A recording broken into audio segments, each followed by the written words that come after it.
Tu as remarqué?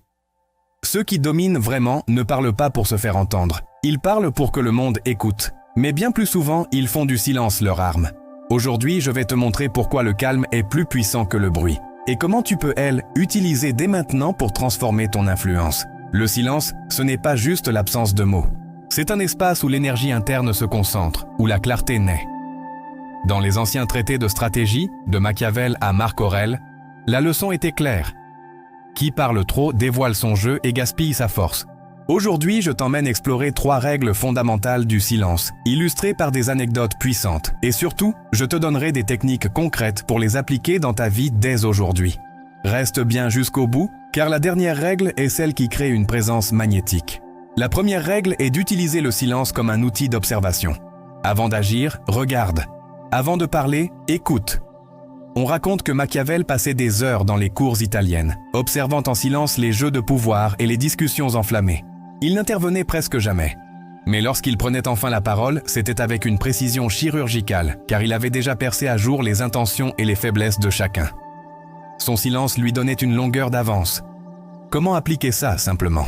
La prochaine fois que tu reçois un message important, que ce soit un email ou un texto, prends 30 secondes de pause avant de répondre. Juste 30 secondes. Ce court instant suffit à calmer le tourbillon émotionnel, à réduire l'impulsivité et à formuler une réponse réfléchie et stratégique, plutôt qu'une simple réaction. Passons à la deuxième règle, le silence comme réserve d'énergie. Chaque mot que tu prononces est une dépense d'énergie mentale et émotionnelle. Imagine tes mots comme des flèches dans un carquois. Tu ne les tires pas au hasard. Tu vises.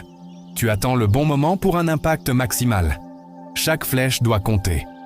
Pense au général romain Jules César. Lors de ses campagnes, il ne noyait pas ses troupes sous des discours incessants. Il se tenait souvent silencieux devant elles, laissant la tension et l'anticipation monter. Puis, juste avant la bataille, il prononçait un seul discours, clair, puissant, incisif. Son silence préalable avait décuplé la force de ses mots. L'application pratique est simple. Aujourd'hui, choisis de ne parler que de ce qui compte vraiment.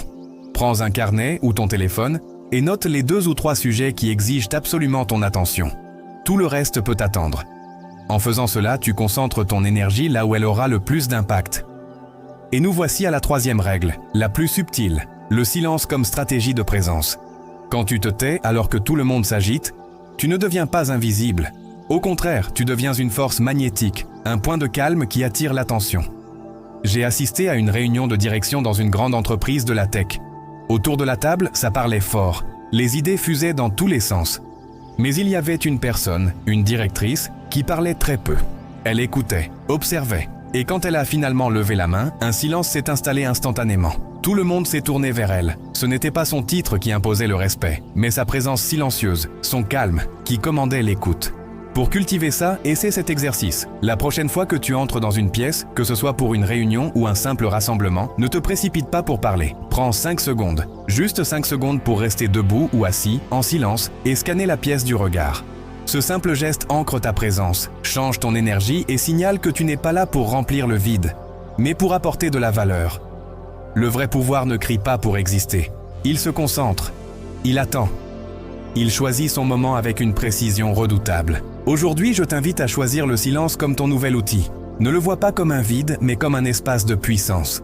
Et observe comment ta vie, tes relations et ton influence commencent à vibrer différemment. Maintenant, c'est à toi de jouer. Dis-moi en commentaire, quelle est la phrase inutile que tu vas t'engager à arrêter de dire cette semaine?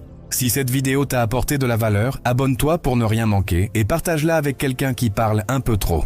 Ou simplement avec quelqu'un qui aspire à vivre de manière plus calme et plus forte. Merci de ton écoute.